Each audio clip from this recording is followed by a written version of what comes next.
안녕하십니까? 2019년 12월 26일 목요일입니다. 24일과 25일은 제가 영상을 못 올렸습니다. 24일은 개인적인 사정이 있었고 25일은 공휴일이기 때문이었습니다. 출근길 5분 큐티는 출근하는 날에만 올리기 때문에 공휴일은 올리지 않습니다. 오늘 말씀은 에베소서 5장 1절에서 14절까지 말씀입니다. 그러므로 사랑을 받는 자녀같이 너희는 하나님을 본받는 자가 되고 그리스도께서 너희를 사랑하신 것 같이 너희도 사랑 가운데서 행하라. 그는 우리를 위하여 자신을 버리사 향기로운 제물과 희생 제물로 하나님께 드리셨느니라. 음행과 온갖 더러운 것과 탐욕은 너희 중에 그 이름조차도 부르지 말라. 이는 성도에게 마땅한 반이라. 누추함과 어리석은 말이나 희롱의 말이 마땅치 아니하니 오히려 감사하는 말을 하라. 너희도 정녕 이것을 알거니와 음행하는 자나 더러운 자나 탐하는 자, 곧 우생 숭배하는 자는 다 그리스도와 하나님의 나라에서 기업을 얻지 못하리니 누구든지 헛된 말로 너희를 속이지 못하게 하라. 이로 말미암아 하나님의 진노가 불순종의 아들들에게 임하나니 그러므로 그들과 함께하는 자가 되지 말라. 너희가 전에는 어두움이더니 이제는 주 안에서 빛이라. 빛의 자녀들처럼 행하라. 빛의 열매는 모든 착함과 의로움과 진실함이 있느니라. 주를 기쁘시게 할 것이 무엇인가 시험하여 보라. 너희는 열매 없는 어둠의 일에 참여하지 말고 도리어 책망하라. 그들이 은밀히 행하는 것들은 말하기도 부끄러운 것들이라. 그러나 책망을 받는 모든 것은 빛으로 말미암아 드러나나니 드러나는 것마다 빛이니라. 그러므로 이르기를 잠자는 자여 깨어서 죽은 자들 가운데서 일어나라. 그리스도께서 너에게 비추시리라 하셨느니라. 아멘. 오늘 말씀은 두 가지 구조로 되어 있습니다. 하나는 하나님을 본받는 자가 되라는 것입니다.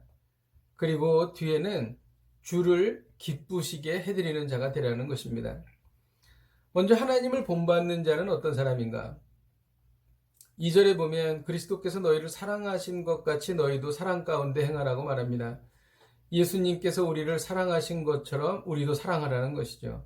그런데 이것은 상당히 무게감이 있고 우리가 하기에 정말 어려운 것입니다. 2절 후반절에 보면 그는 우리를 위하여 자신을 버리사 향기로운 제물과 희생 제물로 하나님께 드리셨느니라고 말씀하십니다. 이와 같이 너희도 다른 사람을 사랑하라는 것이죠. 자기를 버려서 남을 사랑하는 이타적 사랑을 하는 것이죠. 이기적인 우리의 본성을 거스리는 그러한 선한 행동이지요. 이것은 정말 하나님께서 함께 하시지 않으면 도저히 할 수가 없습니다. 저는 이 말씀을 물론 우리의 목표로 삼아야 하지만 실질적인 삶에서는 이것을 이루기가 너무나 힘듭니다. 그래서 도달 가능한 정도의 것으로 일단 목표를 삼고자 합니다. 자신을 버려 남을 사랑하는 이타적 사랑을 적용할 때에 나보다 남을 배려하는 습관을 갖자는 것으로 일단 한 단계 나아가기를 원합니다. 일단 말하기 전에 상대방의 입장을 먼저 생각하고 또 행동하기 전에 상대방의 입장을 생각해 봐야 되겠다고 적용을 해 봅니다. 또 하나님의 본받는 자가 되는 것은 거룩입니다.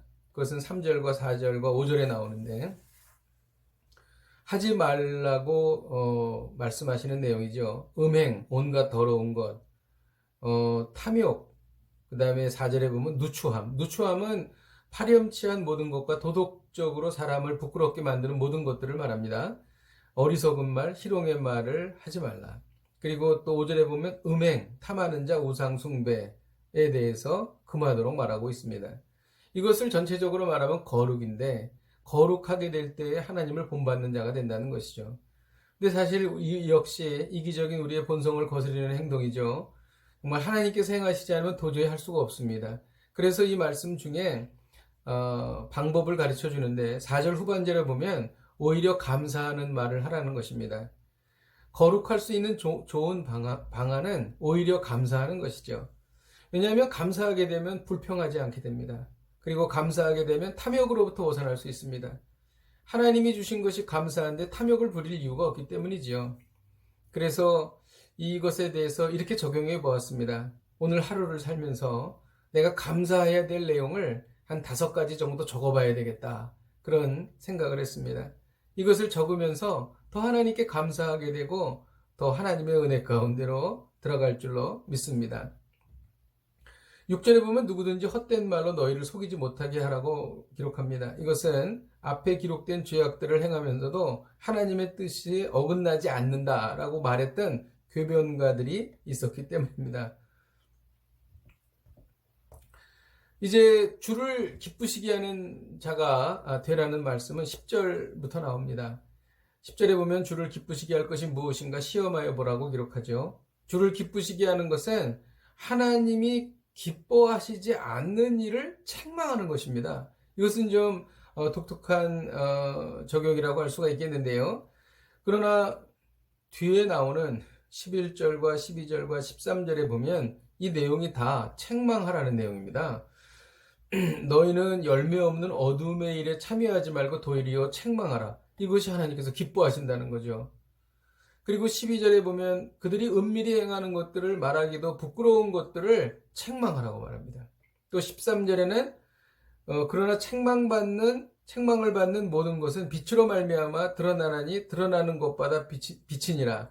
그러니까 이 책망을 받는 모든 것이 빛으로 말미암아 드러나고 이것을 책망하라는 것이죠. 우리는 이 말씀을 통해서 이렇게 적용해 볼 수 있겠습니다. 첫째로 내 안에 있는 것들 중에서 생각이나 마음이나 행위 중에서 하나님께서 기뻐하시지 않는 일을 내 스스로 책망할 수 있는 사람이 되어야겠다. 이렇게 적용해 보았습니다.